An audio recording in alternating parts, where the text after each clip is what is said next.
शुक्रवार को एचएनएलसी के पूर्व महासचिव चेरिस्टरफील्ड थांगक्यू के परिवार के सदस्य, जो पिछले 13 अगस्त को यहां अपने आवास के अंदर पुलिस के साथ एक कथित फर्जी मुठभेड़ में मारे गए थे, ने मवलाई क्षेत्र के 11 संगठनों के समूह द्वारा आयोजित हस्ताक्षर अभियान में भाग लिया। कासुर पूर्व जैंतिया हिल्स के एसपी जगपाल सिंह धनौर और एसपी ट्रैफिक शैलेंद्र बावनिया के डीजीपी आर चंद्रनाथन को तत्काल निलंबित करने की मांग करते हुए मवलाई बस स्टॉप पर एक हस्ताक्षर अभियान चलाया गया और मोमबत्ती मार्च निकाला गया।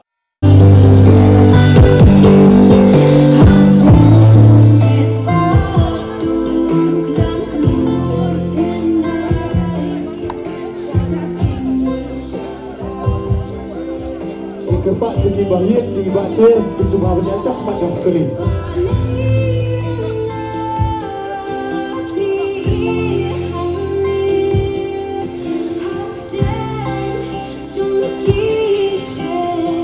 Senam kalau jauh tinggi baksa Restafil. Dan sebut bendera 2 hari tak pecah bendera.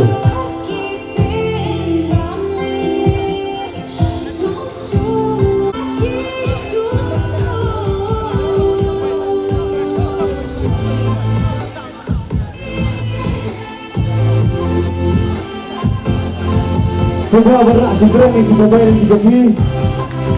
Semua bergerak segera bagi putar betul-betul. Bagi bawah yang harap. Di bawah. Di bawah. Di bawah. Di bawah. Di bawah. Di bawah. Di bawah. Cukup pendiam. Meghalaya Police. Meghalaya Police. Meghalaya Police, Meghalaya Police, MDA Government, MDA Government, MDA Government.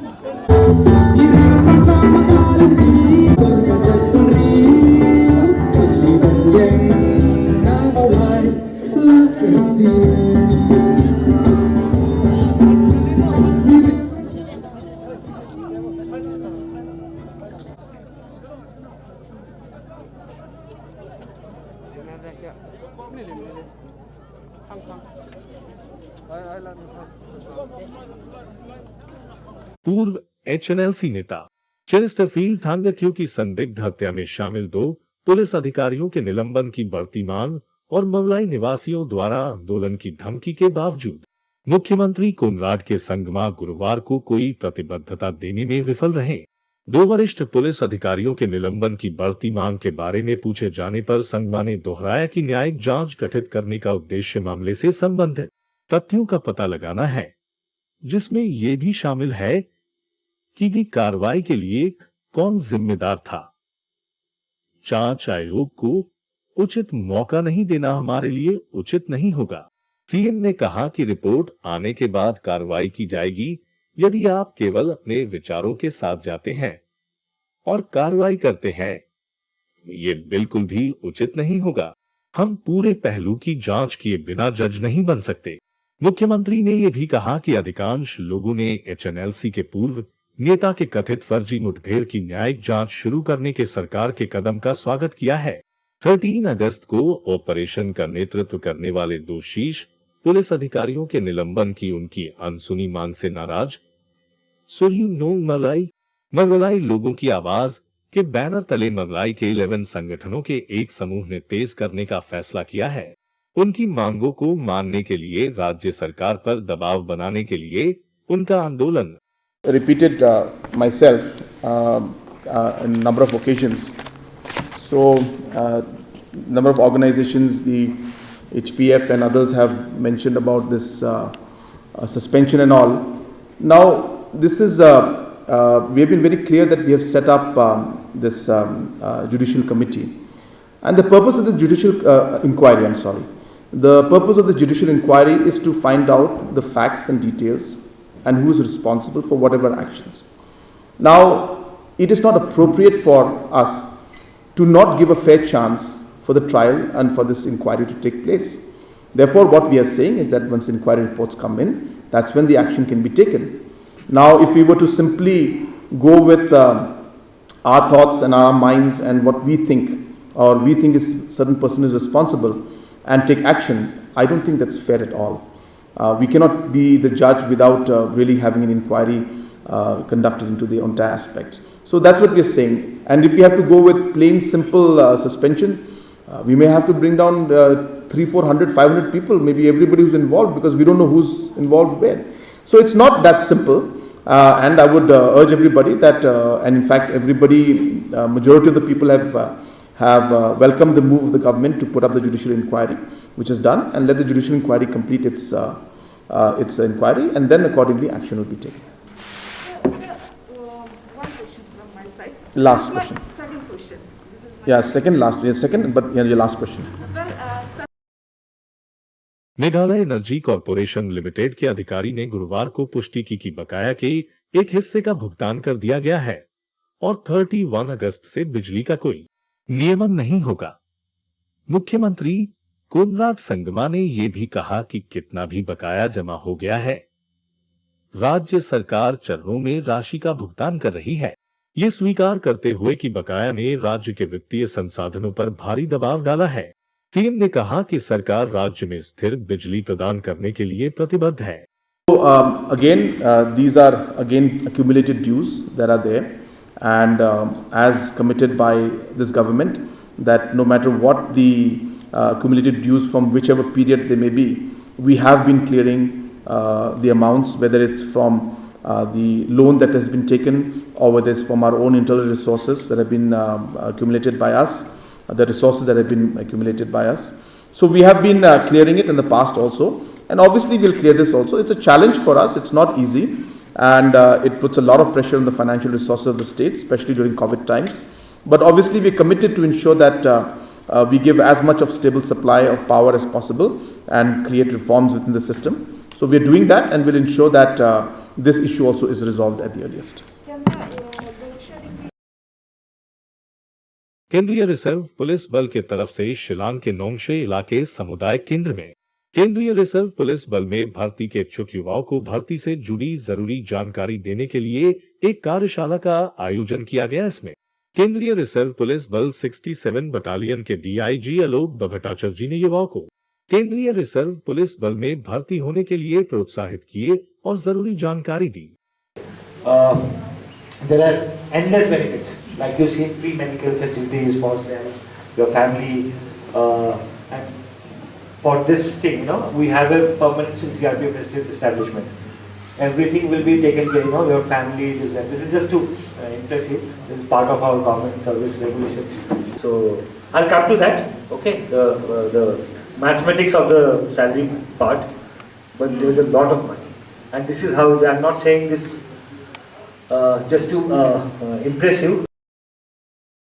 Meghalaya संविधान की छठी अनुसूची में प्रस्तावित संशोधन और संसदीय स्थायी समिति के सुझावों पर चर्चा के लिए राज्य के 3 स्वायत्त जिला परिषदों के मुख्य कार्यकारी सदस्यों के साथ गुरुवार को एक बैठक की गई। बैठक के बाद मेघालय के मुख्यमंत्री कोनराड संगमा ने छठी अनुसूची में प्रस्तावित संशोधन में शामिल कुछ प्रमुख बिंदु के बारे में बताया। उन्होंने गुरुवार को कहा कि यह सिफारिश करने का भी निर्णय लिया गया है। संशोधन किए गए कुछ खास बिंदु में सबसे पहला यह है कि राज्य के तीनों स्वायत्त परिषदों में केचडीसी, जेचडीसी और जीचडीसी में 40 से अधिक सदस्य नहीं होंगे और प्रत्येक में 4 से अधिक मनोनीत सदस्य नहीं होंगे।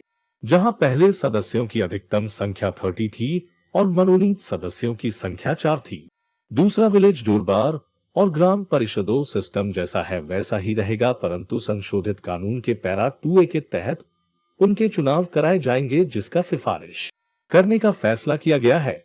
उन्होंने कहा, वित्त आयोग के पैसे आने और गांवों में योजनाओं को लागू करने के लिए ये सिफारिश आवश्यक है, लेकिन भूमि के कानून का प्रावधान भूमि जोत और सुधार जिला परिषद के पास रहेगा। नोकमास ग्राम परिषदों का हिस्सा नहीं होगा, मुख्यमंत्री ने कहा। और एडीसी के पास दोरबार गांव के चुनाव कराने की प्रक्रिया तय करने के लिए पर्याप्त शक्तियां होगी। तीसरा, विधेयक से गैर प्रतिनिधित्व वाली जनजाति शब्द को हटाने की सिफारिश करने का फैसला किया गया है। और चौथा, नगर परिषदों को राज्य के अधिकार क्षेत्र में रखने की सिफारिश करने का फैसला किया गया है। See, that's what I'm trying to say. that we have to remember that there is no question of a Panchayati Raj system coming into our state. We are continuing with the 6th schedule. We are continuing with district councils out here. And that is why our traditional heads will continue. Our customary practices, our customary laws will continue. And there is going to be no infringement on that. But there is an addition this time. And the addition is that we are going to get money from the Finance Commission. Now, once the money comes in from the Finance Commission, Government of India has suggested and recommended that when development aspect comes in, it makes more sense to have a democratically elected body to implement those schemes.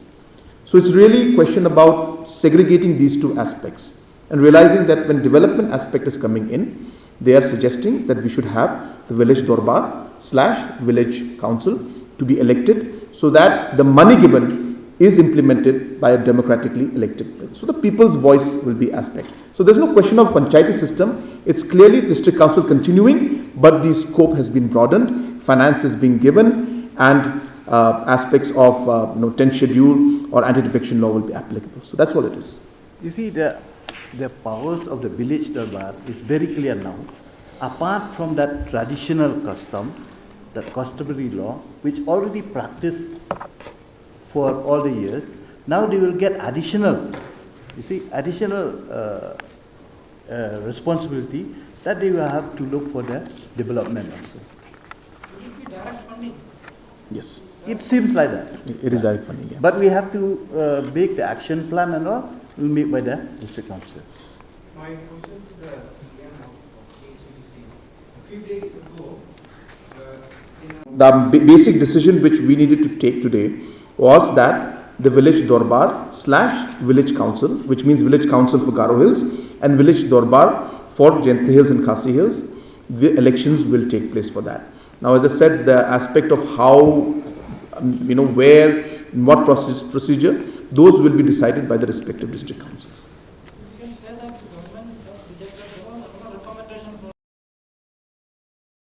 Meghalaya cabinet ने राज्य में corona के मामलों में गिरावट को ध्यान में रखते हुए ये निर्णय लिया है। मुख्यमंत्री कोनराड संगमा ने कहा कि 1 सितंबर से सभी पर्यटकों को यहां आने की अनुमति होगी। यहां आने वाले पर्यटकों के लिए कोविड वैक्सीन की दोनों डोज लगी होना अनिवार्य होगा। इसके अलावा जिन पर्यटकों को वैक्सीन की एक भी डोज नहीं लगी होगी, उन्हें 72 घंटे के अंदर की RT-PCR रिपोर्ट अपने साथ लानी होगी। साथ ही मुख्यमंत्री ने ये भी कहा कि राज्य के जिन जगहों पर यह पर्यटक स्थल मौजूद है, अगर कोविड से संबंधित कोई समस्या वहां है तो उस पर्यटक स्थल के प्रबंधन समिति और एरिया के लोगों पर निर्भर करेगा कि उस पर्यटक स्थल पर पर्यटकों को आने की अनुमति होगी या नहीं। Also, and restaurants and other tourism related places, but obviously those places also will come with certain protocols, like there'll be certain numbers restricted, and obviously the vaccination aspect also will be there. Those details will be given by the respective DCs in the respective locations. Sir, these tourism places for outside the state Like this, that whether it's the schools or whether it's the tourism locations, the government has taken a decision and has allowed now the tourist locations to open, and has allowed the schools to open based on the category that they're in. But obviously, situations will depend from place to place, location to location.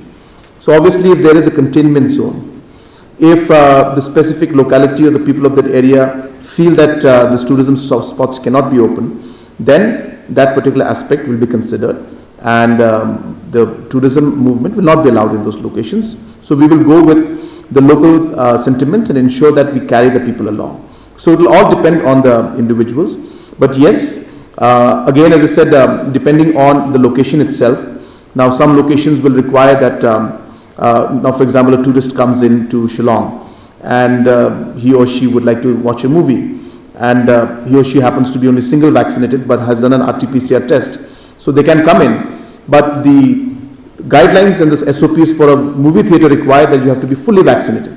So then obviously tourists can come into Meghalaya but will not be able to go for a movie because the movie activity will require full vaccination. So it depends on activity to activity, which again there are too many activities. I don't know all of the protocols in there.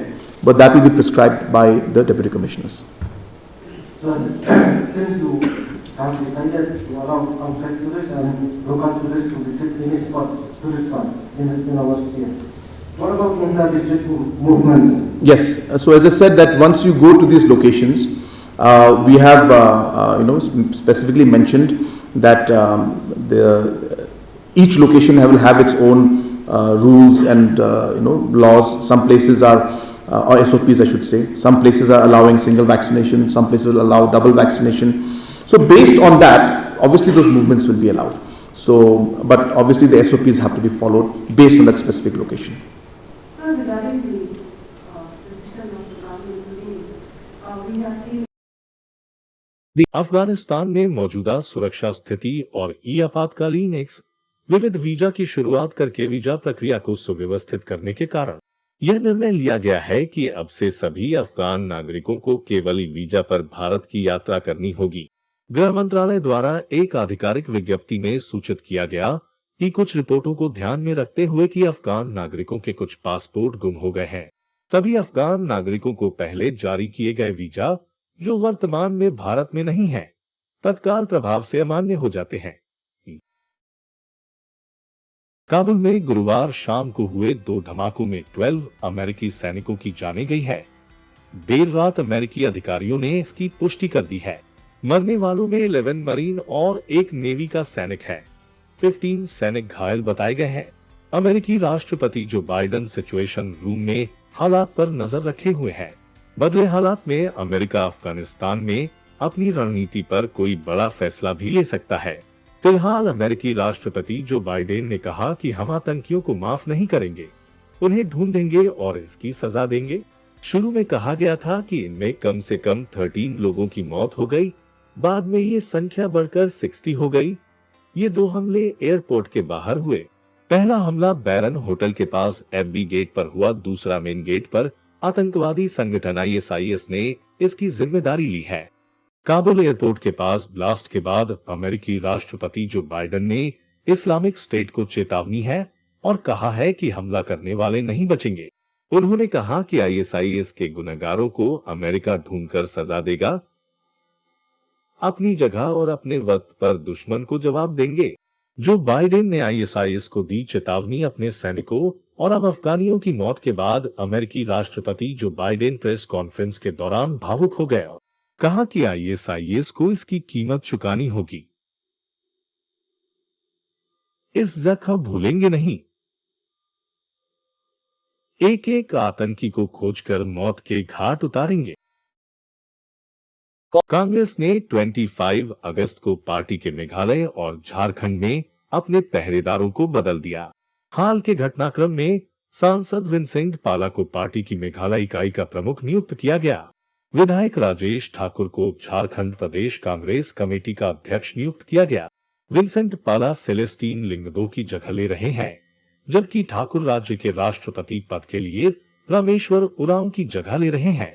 Party ने JPCC के 4 कार्यकारी अध्यक्ष भी नियुक्त किए हैं। नामों में गीता कोरा, बंधु तिर्की, जलेश्वर महतो और शहजादा अनवर शामिल हैं। कांग्रेस पार्टी ने एक आधिकारिक आदेश में कहा, कांग्रेस अध्यक्ष ने श्री राजेश ठाकुर को तत्काल प्रभाव से झारखंड प्रदेश कांग्रेस कमेटी का अध्यक्ष नियुक्त किया है। पार्टी ने JPCC के निवर्तमान अध्यक्ष राव और 4 अन्य कार्यकारी अध्यक्षों को भी धन्यवाद दिया। एक अन्य आधिकारिक आदेश में कांग्रेस पार्टी ने यह भी बताया कि उसने कांग्रेस की मेघालय इकाई के 3 कार्यकारी अध्यक्ष भी नियुक्त किए हैं। कांग्रेस नेता मुकुल संगमा ने मेघालय डेमोक्रेटिक अलायंस MDA सरकार का समर्थन करने वाली नेशनल पीपुल्स पार्टी NPP के सहयोगियों से 10 सितंबर से शुरू हो रहे विधानसभा के शरद सत्र में सरकार के खिलाफ अविश्वास प्रस्ताव लाने को कहा है। बुधवार को कांग्रेस विधायक दल की बैठक में शामिल होने के बाद उन्होंने मीडिया कर्मियों से कहा कि कई लोगों ने पार्टी से कहा है कि NPP के सहयोगियों को सरकार के खिलाफ अविश्वास प्रस्ताव लाना चाहिए। उन्होंने कहा कि ये पार्टियों पर निर्भर करता है कि वह प्रस्ताव पेश करें या नहीं, लेकिन अगर कोई इसे पेश करता है तो हम वहां होंगे। कुछ विध्वंसक गतिविधियों की पृष्ठभूमि के खिलाफ कानून और व्यवस्था के मोर्चे पर सरकार की विफलता और एक कथित फर्जी मुठभेड़ में पुलिस द्वारा पूर्व एचएनएलसी नेता चेस्टरफील्ड थांगक्यू की हत्या के बाद शिलांग में हुई हिंसा पर ध्यान देते हुए कांग्रेस ने पिछले हफ्ते एनपीपी के सहयोगियों से वैकल्पिक सरकार के गठन की अपील की थी। By World Bank. The quantum of fund which has been approved by World Bank. What made the government not decide upon utilization of those funds and deprive the state and delay the implementation of those projects? What is the reason? All those questions will be few of the issues which will be part of the proceeding at the House and innumerable issues. So friends, I think we will still look at many more issues which will be taken up by many of our distinguished colleagues in their respective capacities as members of the August House. But few issues are being decided upon collectively by the CLP. Thank you. Sir, you mentioned about